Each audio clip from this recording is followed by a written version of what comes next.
David R. here. Today I'm going to talk to you about this book, Marx and Satan by Richard Wurmbrand.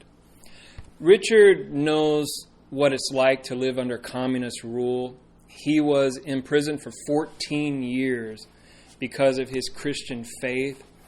He talks about that in this book, Tortured for Christ. It's a very famous book, actually.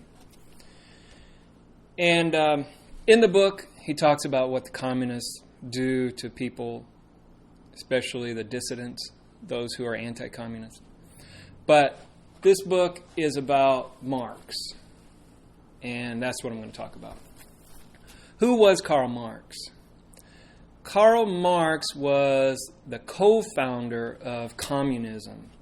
He and Friedrich Engels wrote Communist Manifesto in 1848. This book, I guess you could say, started it all. Started a lot of bad things. Communism is never good. Communism always fails. I don't know how or why people become pro-communist. It boggles my mind. But Richard said that Marx was obsessed with one idea.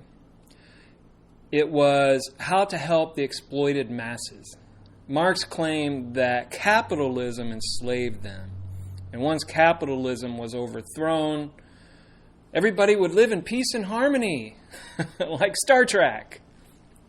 But that's not always the case.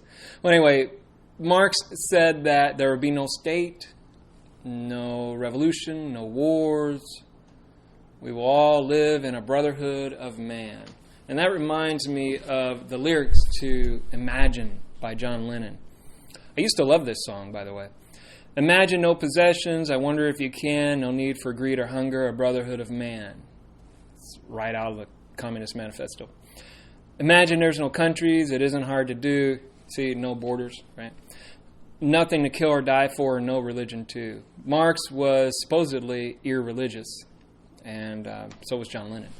But I prefer Tony Montana's view of communism. Tony Montana, you know, the character in Scarface. He said, "You a communist, huh? How do you like it, man? They tell you what to do, what to think, what to feel. You want to be like a sheep, like all those other people? Bah, bah." I like Tony Montana's version better. Though Marx was against the masses being exploited, so he claimed, and he was anti-capitalism, but he was pro-slavery in North America. Now, I found a article written by a guy named Ken Lawrence from a leftist Marxist website called ouleft.org, and I'll read that to you now. Throughout Karl Marx's long career as philosopher, historian, social critic, and revolutionary, he considered the enslavement of African people in America to be a fundamental aspect of rising capitalism, not only in the New World, but in Europe as well. As early as 1847, Marx made the following forceful observation. Direct slavery is just as much the pivot of bourgeois industry as machinery, credits, etc. Without slavery, you have no cotton. Without cotton, you have no modern industry. It is slavery that has given the colonies their value.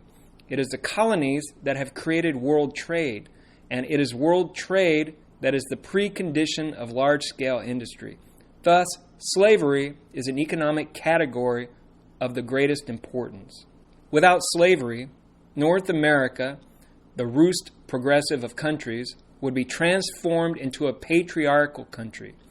Wipe out North America from the map of the world and you will have anarchy, the complete decay of modern commerce and civilization. Cause slavery to disappear and you will have wiped America off the map of nations. Marx was pro-slavery. And a lot of leftists follow Marx. And it was the Democrats who enslaved the Africans. Adds up, right? So was Karl Marx a Satanist, though? Well, according to Richard's research, Marx was a Christian up until he graduated from high school. And after he got a certificate, he became very anti-religious. He dreamt of ruining the world God created. Marx wrote, "Then I will be able to walk triumphantly, like a god, through the ruins of their kingdom. Every word of mine is fire and action. My breast is equal to that of the Creator." And also in his poem, The Pale Maiden, Marx wrote this, "Thus heaven I forfeited, I know it full well. My soul, once true to God, is chosen for hell." Marx's biographer, Robert Paine, wrote of Marx. He said, "He had a devil's view of the world and the devil's malignity. Sometimes he seemed to know that he was accomplishing works of evil." Paine might have actually been referring to the body count that communism has produced. I found a website by a guy named Scott Manning, and the website is called scottmanning.com, and he shows a tentative body count. These figures aren't exact, but he shows the body count of communism to date is 149,469,610. That's a lot of people killed under one ideology. For instance, the People's Republic of China, this body count is over 73 million. And it's from 1949 on into the present. This is still ongoing. And he has others listed on here, all of them in the millions. So that's a lot. Though Marx was an atheist, that much is true. He was also Jewish, but he was anti-Jewish.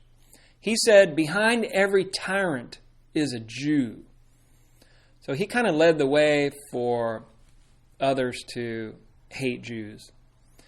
And he was also anti-religious in general.